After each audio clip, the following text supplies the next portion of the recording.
રાંદેર વારીગૃહ ખાતેના 50 mld ક્ષમતાના water treatment પ્લાન્ટના આંશિક શટડાઉન થશે। અઠવા ઝોન અંતર્ગત સંલગ્ન વિસ્તારમાં પાણી પુરવઠાના સમયમાં ફેરફાર થશે। સુરત મહાનગરપાલિકા દ્વારા લોકોને વધુ પ્રમાણમાં પાણી મળે તેના માટેનું આયોજન કરવા જઈ રહી છે। તેના કારણે હાલ રાંદેરના અઠવા ઝોનમાં કામગીરી શરૂ કરવાનો નિર્ણય કરવામાં આવ્યો છે। સુરત મહાનગરપાલિકાના રાંદેર વોટર વર્કર્સ ખાતે હયાત 250 + 50 = 250 mld ક્ષમતાના વોટર ટ્રીટમેન્ટ પ્લાન્ટ કાર્યરત છે। જે પૈકી 50 mld ક્ષમતાના વોટર ટ્રીટમેન્ટ પ્લાન્ટના ફિલ્ટર બેડમાં મોડિફિકેશન કરી સિરામિક મેમ્બ્રેન આધારિત ફિલ્ટર બેડ તૈયાર કરી ક્ષમતા વધારી 160 mld કરવામાં આવનાર છે। જે માટે 50 mld ક્ષમતાના વોટર ટ્રીટમેન્ટ પ્લાન્ટ તારીખ 1/7/2024 થી 15/11/2024 સુધી આંશિક શટડાઉન લેવામાં આવનાર છે। જેથી રાંદેર વોટર વર્કર્સ ખાતે પાણીનું ઓછું ઉત્પાદન થનાર છે।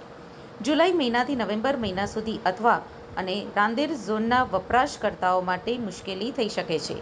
આંશિક સદાવને કારણે પાણીનો સપ્લાયમાં કંઈક અંશે અવરોધ ઊભો થશે। આંશિક સદાવને કારણે પાણીનો સપ્લાયમાં કંઈક અંશે અવરોધ ઊભો થશે।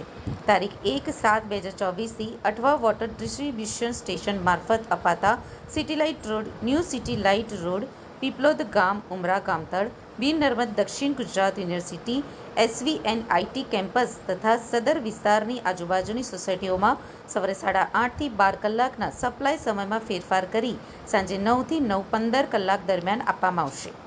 શટડાઉનના સમયગાળા દરમિયાન રાંદેર વારીગૃહથી પાણી પુરવઠો આપવામાં આવતા રાંદેર તથા અઠવા ઝોન સંલગ્ન તમામ વિસ્તાર, સોસાયટી, વસાહતોમાં પાણી પુરવઠો સંયમપૂર્વક ઉપયોગ કરવા શહેરીજનોને વિનંતી કરી છે।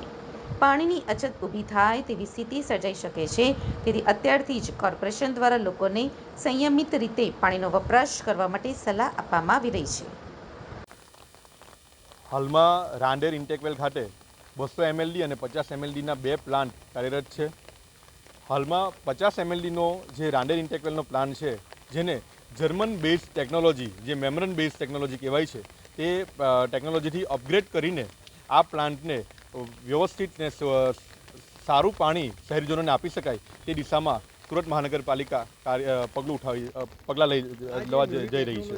કઈ જગ્યાઓ પર પહેલાં લાગી રહી છે અને કઈ રીતનું આખું આયોજન ભવિષ્યમાં કરવા જઈ રહ્યા છે? આ ટેકનોલોજી જે છે, જર્મન બેઝ ટેકનોલોજી, જે ભારતભરમાં સૌપ્રથમ સુરત મહાનગરપાલિકામાં અને તેમાં પણ રાંદેર ઇન્ટેકવેલ ખાતે પાયલટ પ્રોજેક્ટ તરીકે કાર્યરત થવા જનાર છે। આ જે ટેકનોલોજી છે, જેના થકી સુરત શહેરીજનોને હાલમાં થોડાક આંશિક રીતે જે કલરવાળું અને થોડાક સ્મેલવાળું પાણી જે આવતું હોય છે, તે પણ હવે નહીં આવશે અને 100% સારું પાણી અને કલરવિહીન પાણી અને દુર્ગંધ મુક્ત પાણી આપી શકાશે। કેટલા સમય સુધી આ પાણીમાં આંશિક ઓછું મળશે? જ્યાં સુધી આ કામગીરી ચાલશે ત્યાં સુધી આ રીતની સમસ્યા થોડી ઘણી રહેશે। આ 1 જુલાઈ 2024થી 15 નવેમ્બર 2024 સુધીમાં આ ટેકનોલોજીથી અપગ્રેડ થઈ જશે અને ત્યારબાદ દરેક શહેરીજનોને રાંદેર અને અઠવા વિસ્તારના શહેરીજનોને રાબેતા મુજબ પાણી આપી શકાશે। ત્યાં સુધીમાં અઠવા ઝોન વિસ્તારમાં રહેતા ઉમરા ગામ, SVNIT campus, VNSGU campus, Piplod ગામ અને આજુબાજુના સંલગ્ન વિસ્તારોમાં અને રાંદેર વિસ્તારમાં રહેતા લોકોને થોડું પાણી ઓછું મળી શકે છે। જેથી કરીને આપના માધ્યમથી હું